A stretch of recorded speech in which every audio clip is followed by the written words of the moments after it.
Merci, Monsieur Arendel. Donc, Monsieur le receveur a retracé les chiffres. Donc, chers collègues, je mets le compte du receveur aux voix. S'il n'y a pas d'observation, quels sont ceux qui sont contre, qui s'abstiennent? Chers collègues, adopté, moins 6 abstentions. Monsieur le receveur, on ne va pas vous garder très longtemps, mais je voudrais dire quelques mots avant que vous ne partiez, avant que nous approuvions le compte administratif et par la suite voter le budget 2021. Chers collègues, mes chers collaborateurs, le budget 2021 de la ville s'inscrit dans un contexte économique exceptionnel et un environnement sanitaire incertain.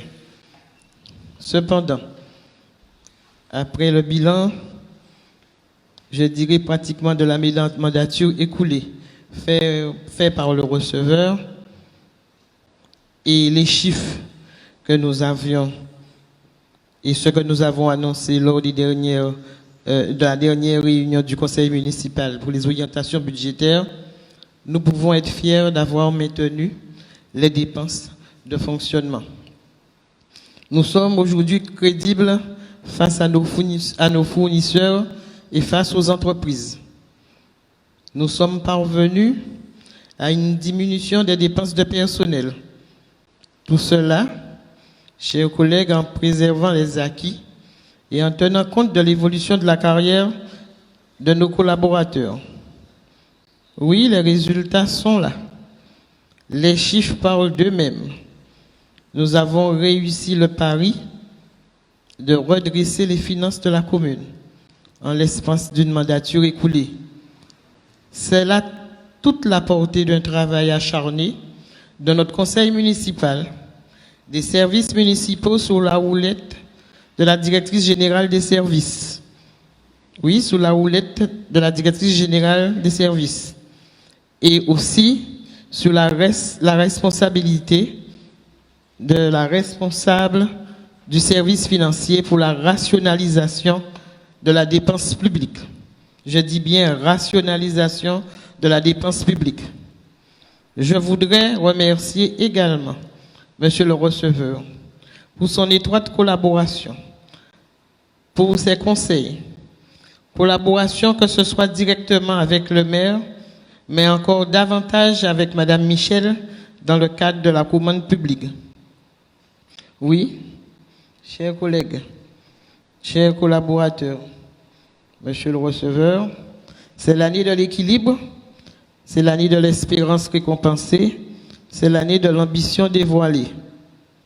Oui, un budget de l'équilibre, avec une stratégie pluriannuelle engagée, un budget prudent et maîtrisé pour nos dépenses d'investissement, mais ainsi offensif pour le fonctionnement et ambitieux pour nos dépenses d'investissement.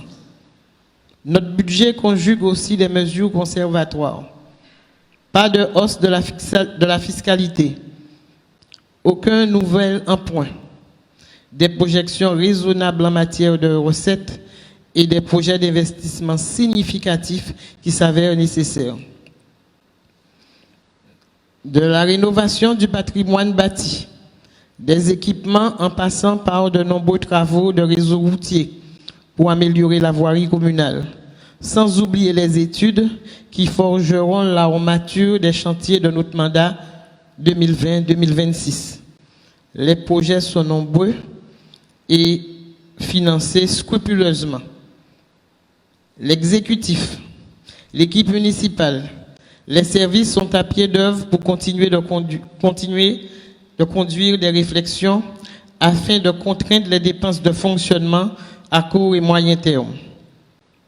Il s'agit par exemple de mieux identifier les coûts des prestations et d'ajuster leur tarification, de réduire quand cela est possible la charge de personnel afin de la renforcer là où elle est indispensable et d'adapter notre politique contractuelle pour répondre plus équitablement aux besoins réels.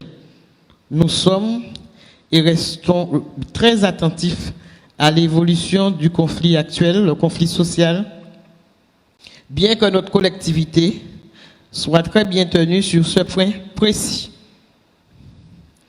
En tant que maire, j'ai entrepris une discussion animée et délicate avec les services de l'État pour obtenir un maximum de financement. J'engage également toute mon énergie dans les échanges avec nos partenaires afin d'apporter de nouvelles aides et de nouvelles subventions directes auprès des institutions majeures. Avec mon équipe, nous avons également revisité tous les projets d'investissement annoncés dans notre projet de mandature. Il s'agit de les positionner le plus judicieusement possible au fil du mandat, de les répartir sur la mandature pour lisser la pression sur notre autofinancement. Oui, un budget qui va donner l'impulsion de ce que sera le mandat 2020-2026. Nous devons être plus audacieux si nous voulons saisir les opportunités qui s'offrent à nous, tout en sachant anticiper et investir pour l'avenir. Mes chers collègues, en adoptant ce budget, c'est avec ambition, audace, lucidité et responsabilité que nous ferons avancer notre commune. Oui, un budget qui confirme la stratégie de baisse de l'endettement. C'est une constante depuis 2016. Chaque année, la ville de Baillif rembourse, et cela sans faire de nouvel emprunts. C'est grâce à un désendettement progressif qui ne nous empêche pas de reprendre vraiment aujourd'hui nos investissements, que nous pouvons préparer l'avenir et redonner à notre collectivité une capacité importante à poursuivre sa politique d'investissement. Avec votre approbation, il deviendra dans quelques instants notre feuille de route au service des habitants de notre ville. Et comme disait Alain, le pessimisme est d'humeur et l'optimisme de volonté. Donc je ne m'attarderai pas sur l'année 2020 et son cortège de mauvaises nouvelles. Tout le monde ici est conscient du contexte. Cela engage et nous engage à nous tourner vers 2021, année de l'espoir, en nous fixant des objectifs et des perspectives claires. Cette première réunion trimestrielle, celle du vote du budget de notre collectivité, acte politique fondamental et le plus important de l'année, constitue un moment stratégique. Ce budget s'inscrit dans la continuité des orientations budgétaires votées le 5 mars dernier. Aujourd'hui, nous pouvons rester sereins. En 2021, sous notre capacité financière à réagir à l'urgence et à la relance de l'activité. C'est au moins une raison d'espérer, au cœur d'une longue épreuve sanitaire, face à un virus qui est encore loin d'avoir dit son dernier mot. Baillif sera au rendez-vous du plan de relance. Oui, un plan de relance qui nous rassemble au profit de notre territoire et du bien-être de ses habitants. Et c'est pour cela, en ouverture de séance, chers collègues, je vous ai demandé d'ajouter 5 points à l'ordre du jour concernant des plans de financement qui sont revus à la hausse. Et Mme Galloyer vous donnera des explications pourquoi nous revoyons ces plans de financement que l'on avait déjà adoptés lors de précédents conseils municipaux. Je vous remercie, chers collègues, de votre bienveillante attention. Et remercie encore à nouveau, Monsieur le receveur, de s'être dévoué cet après-midi pour nous accompagner sur cette réunion du conseil municipal majeur. Chers collègues, je voudrais vous rappeler que je ne suis pas dans le fatalisme. Il y a le Covid, la vie continue et nous devons faire avec le Covid. Et je suis toujours mesuré dans mes propos. J'ai bien dit que nous avons un budget équilibré.